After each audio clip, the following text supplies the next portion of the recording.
গত এক দশকে বিভিন্ন ইডি মামলায় শুধু যদি সুপ্রিম কোর্টের রায়গুলো ধরি তাহলে ইডি সম্পর্কে অন্তত সে কথা বলার কোনো উপায় নেই। গত বছর দিয়ে শুরু করি। সুপ্রিম কোর্ট বলছে কোট আনকোট, আমরা অনেক মামলাতেই দেখছি কোনো প্রমাণ ছাড়াই ইডি যে কারোর বিরুদ্ধে অভিযোগ তুলছে, এটা এখন ইডির অভ্যেসে দাঁড়িয়ে গেছে। গত বছরেরই মে মাসে সুপ্রিম কোর্টের তৎকালীন বিচারপতি B.R. গাভাইয়ের বেঞ্চ তামিলনাড়ুর একটা মামলায় বলেছিল কোট আনকোট ইডি সমস্ত সীমা ছাড়িয়ে যাচ্ছে। আবার কর্ণাটকের আরেকটা মামলায় গত বছরই বলছেন রাজনৈতিক লড়াই ভোটের ময়দানে লড়তে দিন, আপনারা কেন এসবের মধ্যে ব্যবহৃত হচ্ছেন। এবার আসি ইডির দক্ষতার প্রশ্নে।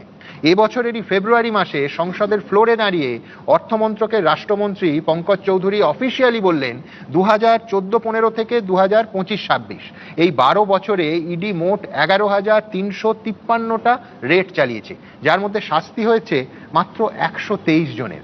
অর্থাৎ ইডির সাফল্যের হার এক্ষেত্রে 1% একটু বেশি। আর মজার কথা হলো সব থেকে বেশি তল্লাশি হয়েছে লোকসভা ভোটের আগের মাসগুলোতে। তৃতীয়কের অনুষ্ঠানে স্পষ্ট তথ্য দিয়ে সুমন জানালেন যে কিভাবে বিজেপি মানুষকে বোকা বানায়, যে এই যে ইডি ক্রমাগত বলে যায় যে তারা নাকি সঠিক তদন্ত করছে, এই যে বিজেপি ক্রমাগত মানুষকে বোঝানোর চেষ্টা করে যে ইডি নাকি সঠিক তদন্ত করছে, এই যে ক্রমাগত ভারতীয় জনতা পার্টির একের পর এক নেতা শুভেন্দু অধিকারী থেকে পরবর্তীকালে আজকে যখন রাজনৈতিক প্রচারের সময় শুভেন্দু অধিকারী, অমিত শাহ, নরেন্দ্র মোদী, কেন্দ্রীয় নেতৃত্ব, নীতিন নবীন এরা পর্যন্ত এসে আজকে যখন চিল্লিয়ে চিল্লিয়ে বলছে যে ভারতবর্ষে বিজেপি দুর্নীতি মুক্ত করেছে, পশ্চিমবঙ্গে নাকি দুর্নীতি মুক্ত করবে এবং সমস্ত তদন্তের ফলাফল বেরোবে, তখন সেই জায়গা থেকেই প্রশ্ন ওঠে যে তাহলে ইডি কে যাকে দুর্নীতি মুক্ত করার দায়িত্ব দেওয়া হয়েছিল, যাকে দুর্নীতি মুক্ত করার দায়িত্ব স্বয়ং সুপ্রিম কোর্ট বা হাইকোর্ট বিভিন্ন ক্ষেত্রে বিভিন্ন তদন্তের দায়িত্ব দেওয়া হয়েছিল, তারা কি করেছে।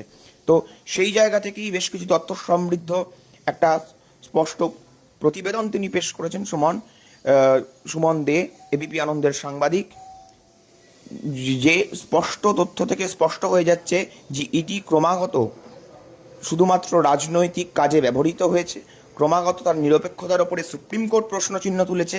সুপ্রিম কোর্টের একাধিক রায় এখানে উল্লেখ করা হয়েছে, যেখানে সুপ্রিম কোর্ট বারবার ইডির নিরপেক্ষতার ওপর প্রশ্নচিহ্ন তুলেছে এবং এও পর্যন্ত বলেছে যে রাজনৈতিক কাজের মধ্যে আপনারা কেন যাচ্ছেন, এই প্রশ্ন পর্যন্ত ইডির ক্ষেত্রে তুলেছে এবং ইডির নিরপেক্ষতা আদালতে বারবার প্রশ্নচিহ্নের মুখে পড়েছে, যার ফলে খুব স্বাভাবিকভাবে এই প্রশ্ন ওঠে যে ইডি কি আদৌ নিরপেক্ষ।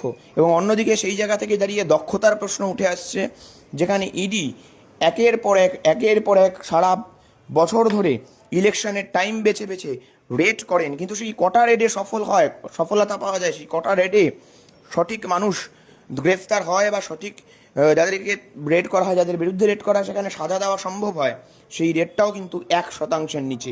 ফলে ইডির না আছে দক্ষতা আর না আছে নিরপেক্ষতা, দুটো নিয়েই একটা বিশাল বড় প্রশ্নচিহ্ন তুলে দিলেন এই তথ্য দিয়ে সুমন্তি।